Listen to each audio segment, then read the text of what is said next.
bersama saya Agung Taufik dari perwakilan SMP BPK Penambur Cianjur. Di sini saya bawa rekan-rekan nih. Oke, silakan perkenalkan. Hai, perkenalkan nama saya Nelina Nurlelawati dari SMP 4 Sukanegara. Hai, saya Pinatiani dari SMP 6 Tahaka. Hai, nama saya Muhammad Anwar dari SMP 1 Cilacap. Oke, jadi kami di sini itu merupakan perwakilan dari kelompok 3 kelas A, dan kami di sini sedang mengadakan diklat atau diundang diklat dari P4TK. Namanya itu, ada yang tahu nggak diklat apa? Pembinaan ekstrakurikuler IPA. Angkatan ke berapa nih? Angkatan ke-10. Angkatan ke-10. Oke, jadi kelompok kami itu kita akan membuat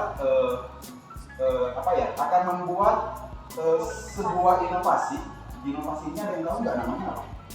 Kita akan membuat ekoenzim. Oke, ada yang tahu? Rekan-rekan ada yang tahu tentang ekoenzim? Oke, kalau nggak ada yang tahu ya, nanti kita akan jelaskan. Dan jangan lupa di like dan subscribe.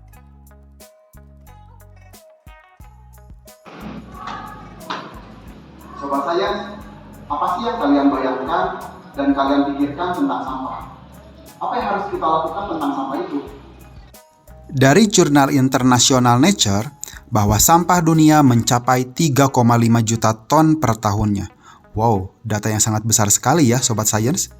Dan dari pembakaran sampah, ternyata akan menghasilkan gas metana sebanyak 21 kali lebih besar dari gas CO2. Dan sampah di Indonesia sendiri pada tahun 2020 mencapai 67,8 juta ton. Dan 70% sampah yang terbuang di TPA adalah sampah organik. Sampah organik di TPA menimbulkan bau yang tidak sedap untuk lingkungan, mengurangi tingkat daur ulang plastik, serta memberi resiko terjadinya ledakan TPA. Pembusukan sampah organik juga menghasilkan gas metana. Ternyata sampah yang ditimbulkan yang paling besar itu yang berasal dari sampah rumah tangga. Apalagi pada saat pandemi seperti ini, orang-orang yang banyak berada di rumah ataupun semua aktivitasnya berada di rumah, itu akan menghasilkan sampah rumah itu yang lebih banyak lagi. Dan kalian tahu nggak, ternyata akibat dari pembakaran sampah itu akan mengakibatkan terhadap Sobat Sains, pemanasan global ataupun global warming itu menyebabkan 4 unsur alam menjadi tidak selaras lagi.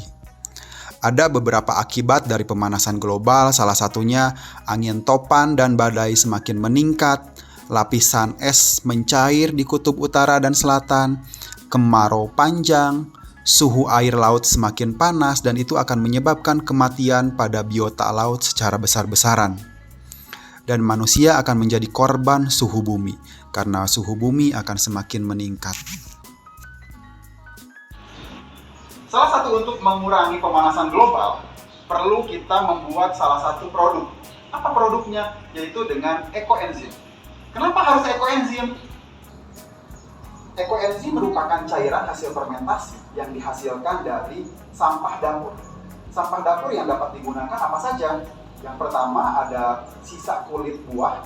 Yang kedua itu ada sisa-sisa sayuran yang nanti akan dicampurkan 4 pilar ekoenzim. Yang pertama, mengurangi sampah. Yang kedua, memperbaiki bumi. Yang ketiga, menghemat pengeluaran. Yang keempat, manfaatnya sangat banyak. Sobat Sains, ternyata ekoenzim ini menyimpan sejuta manfaat. Dalam kebutuhan rumah tangga, ekoenzim dapat digunakan untuk mencuci toilet, membersihkan lantai, membersihkan kaca, dan dapat juga dimanfaatkan sebagai pembersih gigi. Dan ekoenzim juga dapat digunakan untuk membersihkan rambut dari ketombe dan kotoran lainnya.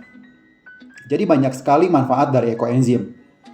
Bukan hanya itu, ternyata ekoenzim juga dapat digunakan sebagai pupuk. Pupuk yang aman untuk para petani, untuk kita yang berada di rumah pun dapat menggunakan pupuk tersebut untuk tanaman-tanaman yang kita Sobat tanam Sains, di rumah. salah satu manfaat ekoenzim adalah sebagai pupuk. Dan di Cianjur sendiri, banyak orang yang bekerja sebagai petani.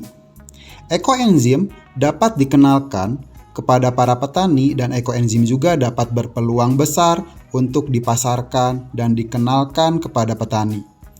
begitu juga kepada masyarakat luas. Sobat Sains, ternyata banyak sekali manfaat dari ekoenzim selain dari 4 pilar tadi. Oke, kalian mau tahu cara pembuatan dari ekoenzim itu tersendiri? Cek it out.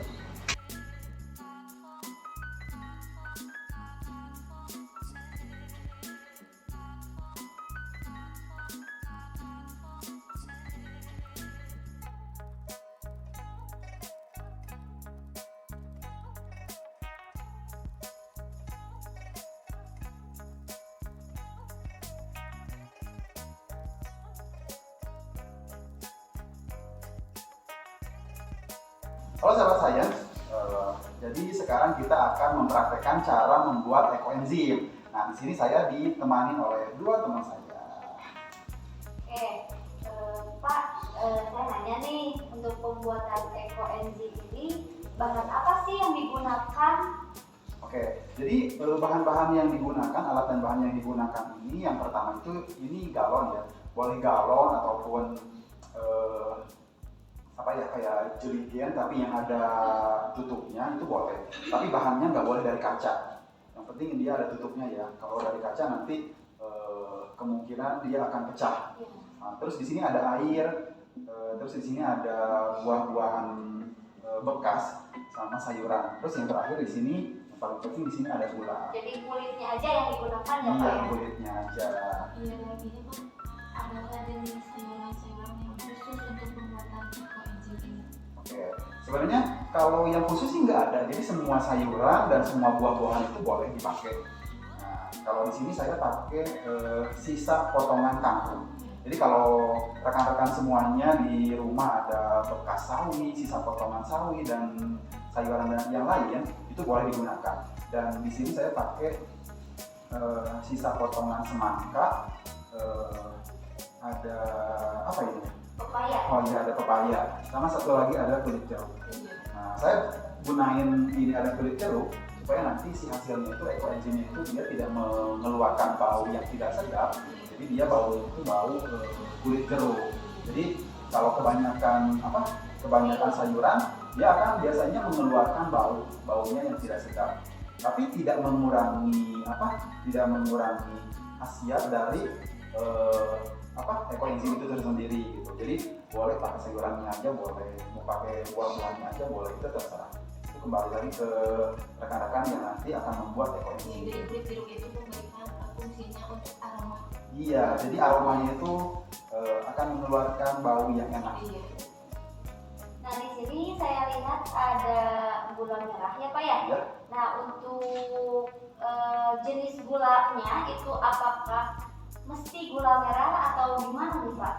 Oke, ya betul. Jadi yang digunakan itu adalah gula merah. Jadi selain gula merah itu tidak dapat digunakan seperti gula putih. Itu tidak bagus untuk dia tidak akan pokoknya nanti akan gagal untuk pembuatannya. Jadi yang bagus untuk nanti proses fermentasinya itu adalah gula merah.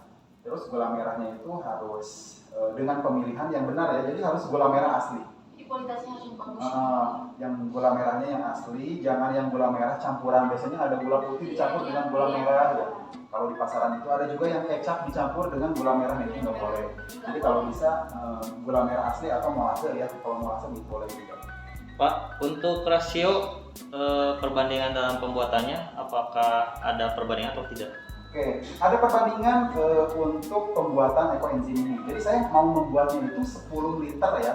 10 liter ekoenzim. Jadi yang dibutuhin apa? Perbandingan itu 10 berbanding 3 berbanding 1.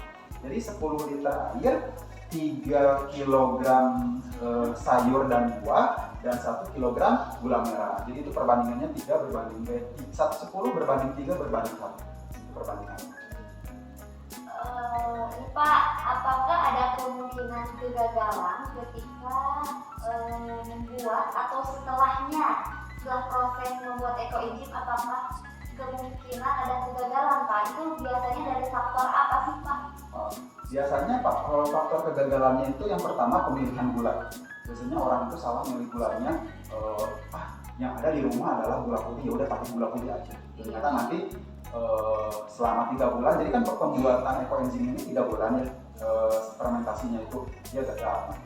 Terus ada juga yang orang-orang yang membuat ekoenzim itu lupa untuk membuka si tutupnya. Jadi selama 1 bulan pertama si tutupnya itu setiap pagi itu harus dibuka, tutup lagi.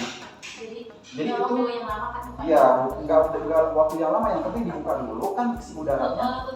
Ya.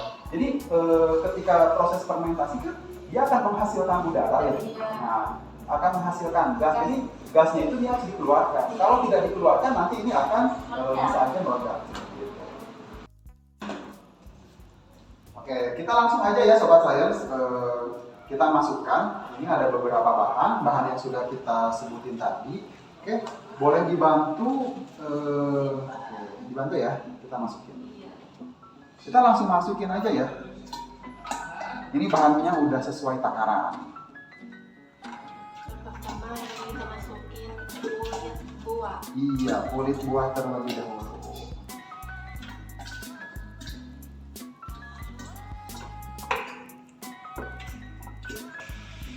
Oke, selanjutnya kita masukin sisa dari sayuran. Oke, boleh dibantu ya.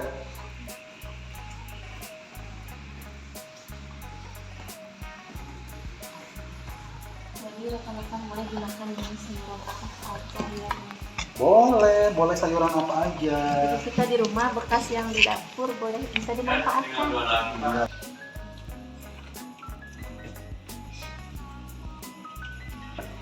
Ini kita masukkan. Ini bahan yang ketiga ya. Kita masukkan. Ini dibantu ya. Silakan, saya yang megang, rekan-rekan yang masukkan.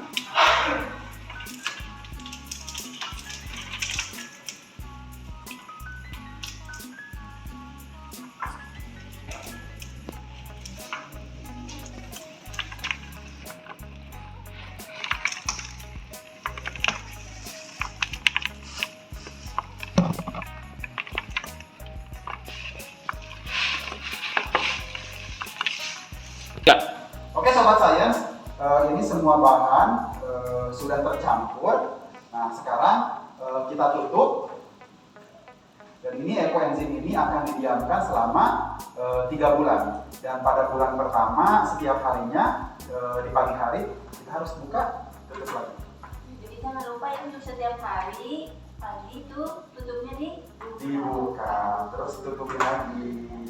Dan untuk penyimpanannya silakan ekoenzim ini dijauhkan dari sinar matahari. Halo Sobat Sains, jadi setelah fermentasi selama 3 bulan, ekoenzim ini akan seperti ini ya. Ini adalah ekoenzim yang sudah fermentasi selama 3 bulan. Sobat Sains, semoga videonya dapat bermanfaat ya. Dan Sobat Sains semua dapat mempraktekannya di rumah. See you!